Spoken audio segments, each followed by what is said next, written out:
Fala, torcedor tricolor do canal 1 Camisa 10, estamos aí para fazer um pós-jogo de Avaí 1, São Paulo também 1 na ressacada. São Paulo não vence o Avaí há algum tempo lá na ressacada, apesar de no confronto direto ter uma ampla vantagem, aí não perde há muito tempo, é mais vitorioso no histórico e tal, mas na ressacada não vence há algum tempo e persiste aí um certo tipo de tabu contra o time do Avaí, que sinceramente, aí, com todo respeito, é um time fraco, é um time que vai brigar para não cair e é um time que não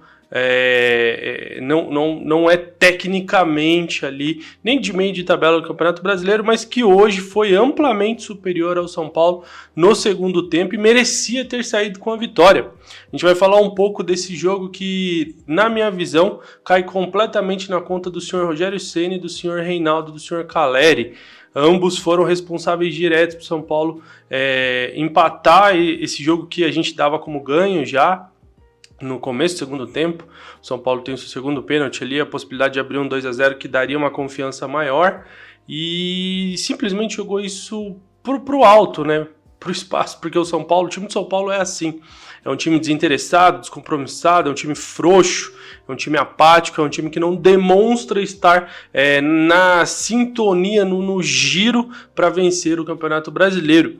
Antes da gente continuar falando aí do São Paulo, não esquece de curtir, compartilhar e inscrever-se aí no canal Camisa 10. Aqui a gente fala sobre futebol, principalmente sobre o São Paulo, notícias, opiniões, análises, reacts e tal. Tem muito conteúdo aqui, eu tenho certeza que você vai gostar, então não deixa de nos seguir aí, compartilhar e deixar o seu comentário. Já comenta aí o que você achou desse jogo horroroso, em todos os sentidos. O jogo foi horroroso.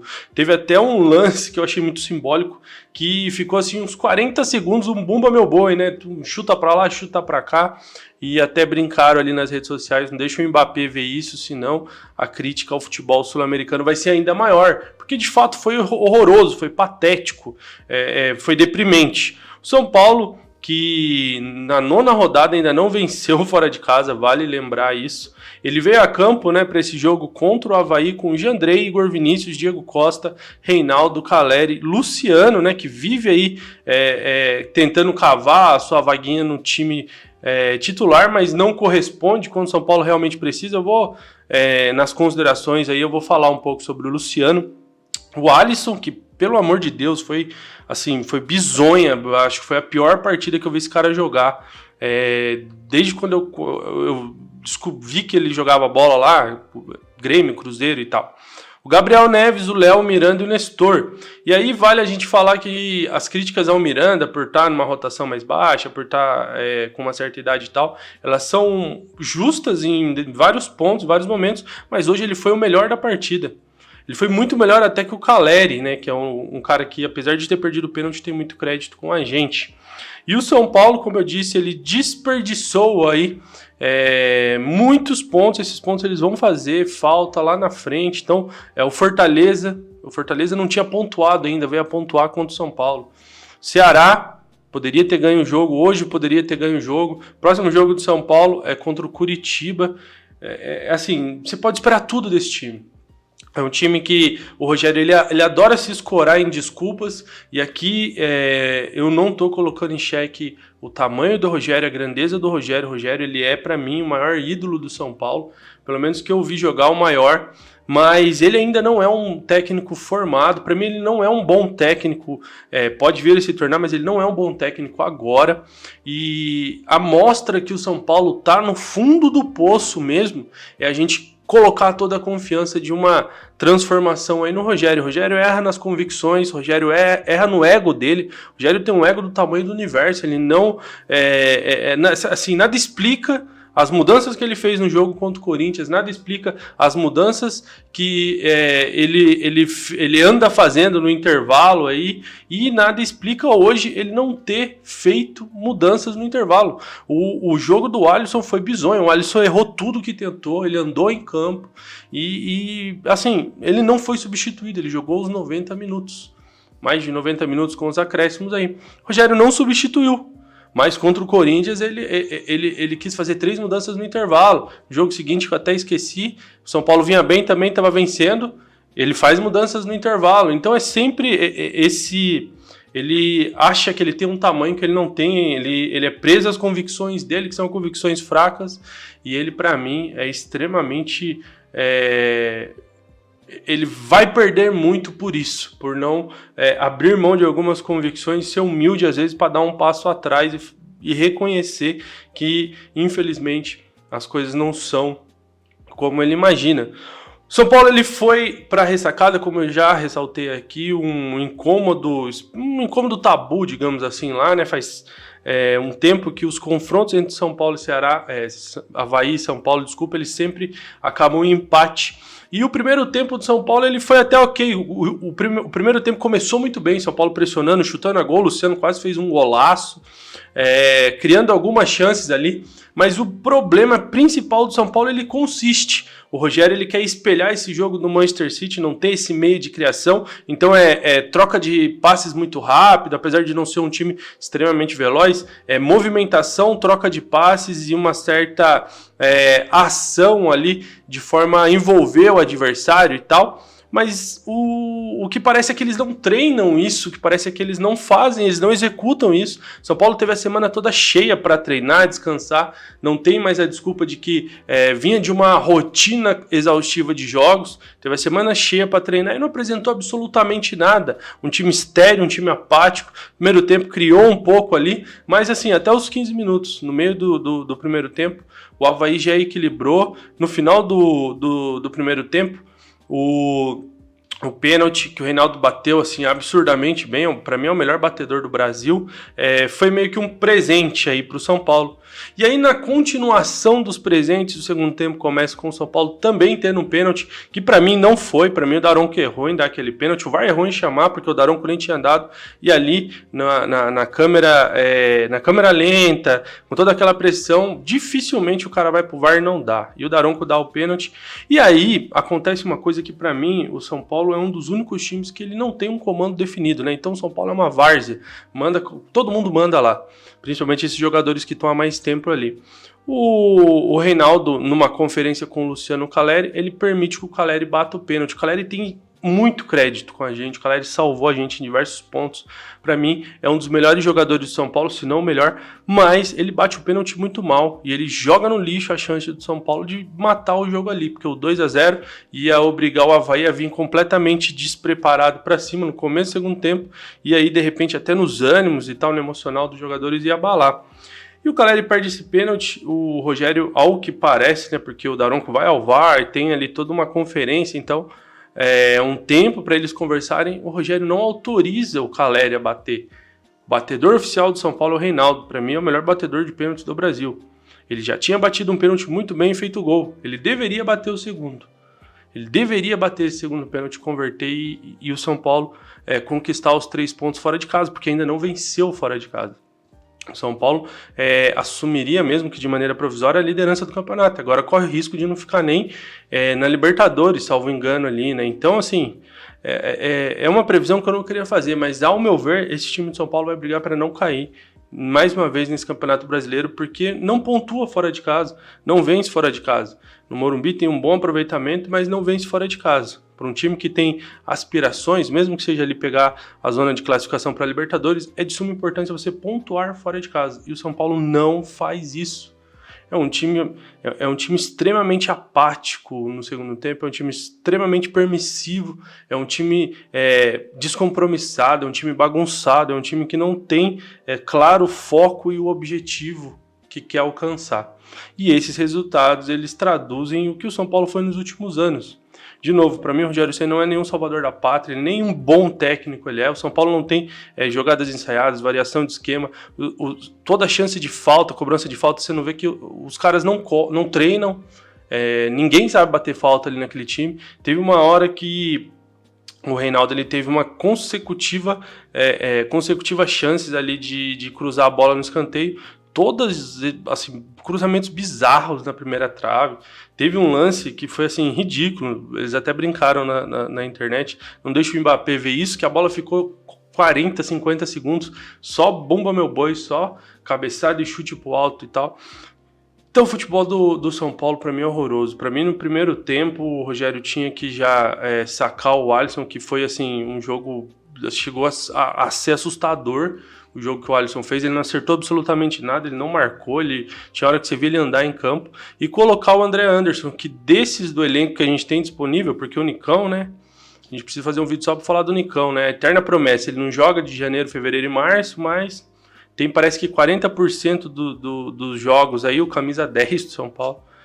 O Nicão não está em possibilidade, o querido Igor Gomes não está em possibilidade, o Sara também não. Então, o André Anderson ele tem uma característica de conduzir a bola, tentar abrir o jogo, pensar o jogo, mas o Rogério, ele parece que né, ele tem uma visão que todo mundo tá falando, coloca o cara, não, a visão dele é outra, porque ele é genial, ele vê o que ninguém enxerga e ele vai onde ninguém vai. Comenta aí o que você tem achado das substituições e do trabalho do Rogério até aqui. Eu vou dar nota pros caras aí, sinceramente, o Jandrei pra mim falhou no lance do gol, ele espalma num chute fraco, que dava até pra encaixar, ele espalma a bola no pé do atacante, sem goleiro, faz. Depois, por provisão divina, o Copete perdeu um gol dentro da área sem goleiro, porque o São Paulo, de novo, não merecia vencer esse jogo, e esse jogo foi extremamente injusto, porque o vencedor deveria ser o Avaí. Igor Vinícius, um jogador horroroso, não deveria nem vestir a camisa do São Paulo, não apoia, não defende, nada que faz dar certo. O Jandrei, para mim, nota 4, o Igor Vinícius, para mim, nota 4 também. Diego Costa, hoje, não tão bem, mas ele vem jogando bem, para mim, é um dos melhores zagueiros que a gente tem no elenco aí. Diego Costa, para mim, nota 6, 6,5. No segundo tempo foi jogar de lateral, porque o Rogério, né? Reinaldo, para mim, bateu o pênalti absurdamente, né? Então merece aí uma nota alta, mas também tem um lance no segundo tempo que, assim, chega a ser assustador. O jogador William Potker, pelo lado do Reinaldo, ele passa pelo Reinaldo como se fosse um pai brincando com o filho, sabe? É um futebol, você põe a bola na frente e seu filho fica andando, assim. É o Reinaldo, né? O Reinaldo é isso. O Reinaldo, ele é um ótimo batedor de pênalti só. Para mim, nota 6 aí também. O Caleri perdeu o pênalti, mas tem muito crédito com a torcida, só que hoje fez uma partida muito ruim, nota 5, não vou nem me alongar. O Luciano, pra mim, cara, o Luciano ele é um cara que ele tá devendo muito no São Paulo há muito tempo, e ele é um cara que a torcida tem identificação, a torcida gosta, ele vibra e tal, tudo bem, ok, só que isso não ganha jogo, muito menos título. A gente precisa despertar para isso, porque ficar refém desses caras ao longo dos anos fez a gente chegar onde a gente tá hoje, né? São Paulo hoje, só por Deus mesmo, né? Então, o Luciano tá devendo, ele precisa ser mais coletivo. Para mim, ele é muito focado na partida dele, nele mesmo, né? Então, ele segura muita bola, ele dá muito chilique, ele faz muito jogo para ele, quando ele deveria fazer o jogo pro time, pro elenco, né? E participou da conferência ali com o Reinaldo e com o Caleri, que validou o Caleri bater o pênalti e perder, né? Então, para mim, o Luciano não foi tudo isso hoje, nota 5. O Alisson horroroso, nota 0, não acertou nada, errou tudo que tentou, patética a partida desse cara, nota 0. Gabriel Neves, para mim, hoje fez o melhor jogo com a camisa do São Paulo, tava muito bem, só que o Rogério não quer ver o time bem, né? Daí o Rogério tirou ele, colocou o Pablo Maia. Para mim, o Gabriel Neves, nota 6 aí, mas para mim também não tem futebol para jogar no São Paulo. O Léo, não tem nem o que falar do Léo, nota 3 aí, né? Um jogador que, assim como o Igor Vinícius, o Alisson, Gabriel Neves, infelizmente é isso. Miranda hoje, para mim, o melhor da zaga, nota 7, apesar da idade, foi muito voluntarioso, muito combativo, para mim o melhor do trio de zaga ali. Nestor muito apagado, hora aparece, hora some, quando some ele não some só, ele desaparece, nota 3 aí. E aí o Rogério Ceni colocou o Pablo Maia e o Rigoni. O Pablo Maia é muito mal, o futebol dele caiu demais, ele sentiu muito a final do Campeonato Paulista, nota 3, erra tudo, tem medo de jogar, não acerta passe, é uma pena, porque para mim é um bom jogador, tomara que o Rogério consiga trabalhar o psicológico desse cara aí. Rigoni, para mim, sinceramente, se eu fosse São Paulo, eu negociaria, porque o cara acompanha o Rigoni em campo, é um cara desinteressado, é um cara lento, ele não marca, ele não ataca, sabe, ele deu um cruzamento no finalzinho do jogo ali que o Caleri perdeu um gol de cabeça, mas foi só, ele não é nem sombra do que ele foi no ano passado com o Crespo, né? Então que vá atrás do Crespo, assim, surreal. O Éder entrou também, para mim, nota 2, não entendo esse cara, para mim eu preferia muito mais apostar no Juan, apostar no André Anderson do que no Éder, não entendo essa obsessão do Rogério pelo Éder. Enfim, só o Rogério pode explicar essas coisas. O Wellington entrou também, corre, dá uns cruzamentos que... enfim, nota 4 aí pro Wellington. São Paulo, próximo jogo pega o Curitiba. Fora de casa o São Paulo não pontua. O jogo contra o Curitiba é fora de casa, no Couto Pereira.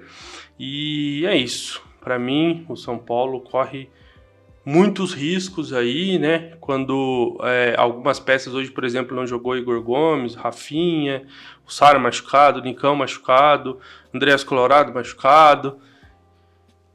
O Arboleda não jogou hoje também. Então, assim, o São Paulo, eu acho que o Rogério ele precisa se reinventar, ele precisa ser mais pé no chão e fazer mais o óbvio às vezes, porque ele não é genial do jeito que ele pensa, ele não vai inventar a roda, principalmente num elenco tão limitado, com jogadores tão, assim, sabe, desinteressados, os caras vagabundo mesmo, cara, que veste a camisa desse clube, né? Então, a gente não sabe muito bem o que esperar. O São Paulo agora provavelmente vai para algo ali no meio da tabela, e enquanto espera Copa do Brasil, Sul-Americana, mas sinceramente a gente já tá no meio do ano e esse time, ele não inspira confiança, ele não dá liga ainda. Eu sinceramente tenho muito medo do que pode acontecer no Campeonato Brasileiro, que é um campeonato traiçoeiro, né? Você precisa pontuar, senão uma hora cobra, principalmente quando esses confrontos eles começam a ficar muito ali parelhos, né? Janela do meio do ano agora, eu espero que o São Paulo faça contratações, porque esse elenco precisa. Eu tenho muito medo de onde esse time pode terminar o Campeonato Brasileiro jogando esse futebol e tendo principalmente essa postura, né? Porque falta pro São Paulo caráter futebolístico, eu sempre falo aqui no canal. Os caras precisam ter caráter e lembrar que eles jogam no São Paulo, eles defendem um clube tricampeão do mundo, um clube mundialmente conhecido, e que isso aí não é de verdade o que eles devem fazer ou entregar em campo. Não esquece de curtir o vídeo, de comentar e principalmente inscreva-se aí no canal. Perde um tempinho, é de graça, você não paga nada, você nos ajuda muito. A gente sabe como o jornalismo brasileiro é. Se você olhar o último vídeo que eu fiz aí falando do Flávio Prado, das asneiras, que não só ele, mas Flávio Prado, Neto Casagrande, todo mundo fala. Então apoia a mídia independente, inscreva-se aí no canal, deixe seu comentário pro YouTube, nos ajudar a enviar o vídeo para mais pessoas. E até o próximo vídeo, tamo junto e valeu!